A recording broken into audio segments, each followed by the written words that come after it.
Hello and welcome. मैं हूं आपके साथ इति और आप रहे नव भारत टाइम्स ऑनलाइन। और आज मेरे साथ बेहद खास मेहमान मौजूद हैं जो किसी इंट्रोडक्शन की मोहताज नहीं है। जी हाँ, मैं बात कर रही हूं एक्ट्रेस श्रेया पिलगांवकर की। और आज मैं श्रेया के साथ बातचीत करने वाली हूं उनकी अपकमिंग फिल्म हाथी मेरे साथी को लेकर। तो सबसे पहले श्रेया का स्वागत करते हैं नव भारत टाइम्स ऑनलाइन पर। Welcome to NBT Shreya.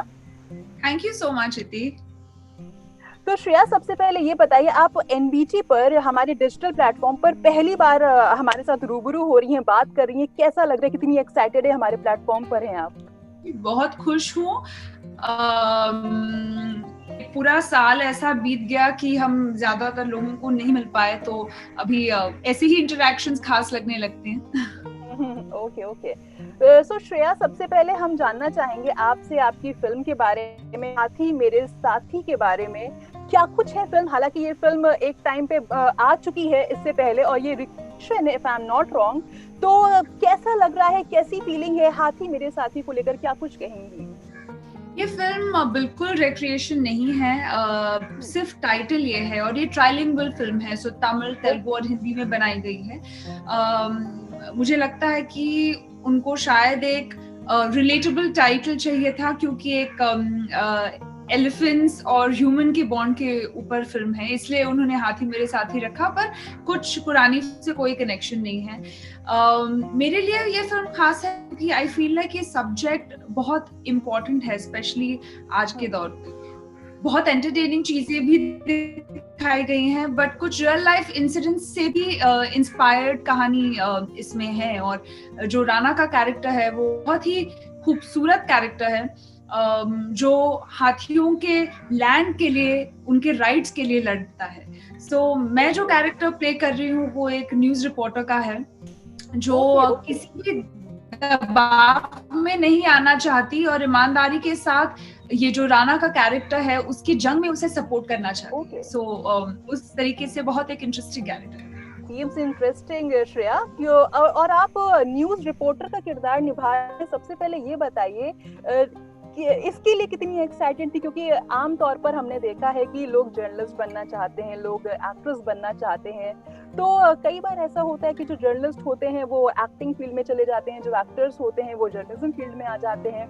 लेकिन आप एक न्यूज रिपोर्टर का जो किरदार है वो पर्दे पर निभाने जा रही हैं।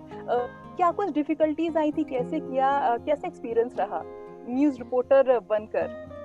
एक्चुअली ये विद रिस्पेक्ट टू प्रेपरेशन, मुझे एज अ न्यूज रिपोर्टर कुछ प्रेपरेशन नहीं करना पड़ा, बिकॉज जब आप देखेंगे आपको पता चलेगा कि वो एक यंग रिपोर्टर है, और इसमें उसकी पर्सनल लाइफ का कॉन्फ्लिक्ट ज्यादा दिखाया गया है कि किस तरह वो एक डिलेमा में आ जाती है कि मुझे अपने बॉसेस के अगेंस्ट जाना पड़ेगा अगर मुझे मेरी स्टोरी मेरी तरीके से प्रेजेंट करनी है। तो सो आई फील लाइक इस फिल्म में मेरी ज्यादा तैयारी लैंग्वेज की डायरेक्शन में थी, क्योंकि पहली बार तमिल और तेलुगु मुझे बोलना पड़ा, और उसके पहले मैंने कभी भी मैं उस लैंग्वेज से कनेक्टेड नहीं थी। हालांकि मैं फिल्में देखती हूँ तमिल तेलुगु, तो आई थिंक मेरी एनर्जी ज्यादा उस डायरेक्शन में थी कि मैं ठीक से वो भाषा समझ के बोलूं। Okay okay okay. तो पहला रिएक्शन श्रेया आपका क्या कुछ था जब आपको ये फिल्म ऑफर हुई? क्या कुछ आपने सोचा था ये रोल, हाँ बोलने से पहले, हामी भरने से पहले क्या कुछ आपने सोचा था? जी, मुझे पहले से ही पता था कि मैं अलग अलग लैंग्वेजेस में, अलग अलग फिल्म इंडस्ट्रीज में मुझे काम करने का शौक पहले से ही है। मतलब मैंने मराठी फिल्म की है, फ्रेंच फिल्म की है, तो मैं कभी खुद को एक सिर्फ बॉक्स में नहीं रखना चाहती। सो इन दैट सेंस जब मुझे ये फिल्म ऑफर हुई, आई thought it was very interesting, क्योंकि तमिल तेलुगु दोनों इसका रीच फिल्म का है। एंड आई थिंक बाहुबली के बाद स्पेशली हमने देखा है कि किस तरह ये फिल्में इंडिया भर देखी जाती हैं अभी, विद सबटाइटल्स। इन जनरल अभी रीच बढ़ गया है फिल्मों का। So I thought it would be interesting for me to do it, and मुझे हाथी बहुत पसंद है, तो ये फिल्म का सब्जेक्ट भी मुझे कहीं ना कहीं बहुत एक पर्सनल लगा in that sense. And of course Rana is amazing to work with, तो कोई रीजन ही नहीं था कि मैं ना बोलूं इस सब्जेक्ट को। ओके तो अब जैसा कि आपने राना का जिक्र किया कि उनके साथ वर्किंग एक्सपीरियंस बहुत अच्छा रहा, तो शूटिंग के दौरान क्या कुछ हुआ, कितनी मस्ती हुई, कोई इंसिडेंट ऐसा रहा जो आप हमारे साथ शेयर करना चाहती हो? ऑनेस्टली मस्ती का वक्त नहीं था, बिकॉज ये film majority of the portion real forest में की गई है, रियल जंगलों में शूट की गई है, तो हमारा फोकस वही था ड्यूरिंग सेट की ठीक से वो विदाउट डिस्टर्बिंग नेचर हम किस तरह से शॉट लिया, एंड ऑफ कोर्स समटाइम्स हाथी भी थे on set, so we had to sort of really focus in that sense, but Rana के साथ मजा बहुत आया because वो एक्टिंग भी करते हैं बट उसके साथ उनके बहुत दूसरे वेंचर्स भी हैं, he truly is very very passionate, तो बहुत सारी चीजें मैंने सीखी, और उन्होंने जिस तरह से कैरेक्टर निभाया है, उनकी बॉडी लैंग्वेज या उनका एक जो अप्रोच है वो मुझे बहुत फैसिनेटिंग लगा, और जब आप फिल्म देखेंगे तब आपको पता चलेगा मैं क्या कह रही हूँ, बहुत नुआंसेस उन्होंने जो पकड़े हैं बॉडी लैंग्वेज के। और मेरे लिए सबसे खास बात ये थी कि जब आप एक रियल फॉरेस्ट में शूट करते हैं उसका मजा ही अलग है, वो कंफर्ट जोन के हटके थोड़ा होता है, नेटवर्क भी नहीं था तो लोग एक्चुअली एक दूसरे से बातें कर रहे थे, और मेरे लिए ये पूरा सेट मेनली तमिल या तेलुगु ही कॉन्वर्सेशन हो रही थी सबकी, तो मुझे समझ तो ज्यादा नहीं आ रहा था, तो इसलिए मैं more than anything else meditative experience ही था मेरे लिए वो, ब्यूटीफुल एक फॉरेस्ट में शूट करना, you like these different experiences, हमेशा एक कंफर्ट जोन में रहने का मजा नहीं है।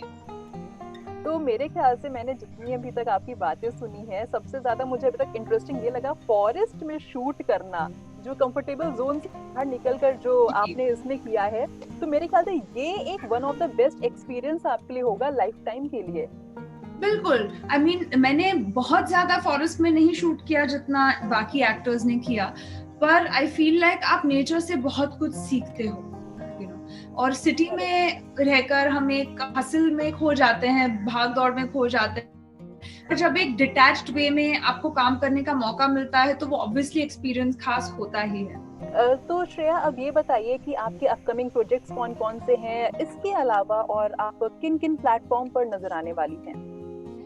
वेल अनफॉर्चुनेटली अभी वो शोज अनाउंस नहीं हुए हैं, तो वो मैं खुल के अभी वो नहीं बता सकती हूँ, पर मुझे हमेशा फिल्म्स और सीरीज में एक बैलेंस रखना है, क्योंकि दोनों का मजा अलग है। ये अभी अच्छा दौर है एज एन एक्टर, बिकॉज बहुत सारी अपॉर्चुनिटीज बढ़ गई हैं और अब बहुत सारी चीजें कर सकते हैं, सो होपफुली मैं चाहूँ कि दोनों पैरेलली एक साथ हो, और इस साल I have 2 projects, I don't know they will release this year और नॉट, पर शूट तो हो ही जाएगा, so I don't know when they will come out, पर मैं खुश हूँ कि मुझे अच्छे अपॉर्चुनिटीज आ रहे हैं, और होपफुली आप सबको वो जल्द मैं बता पाऊंगी क्या है।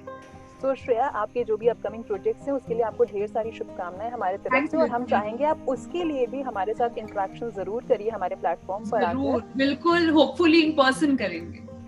जी जी, पक्का पक्का।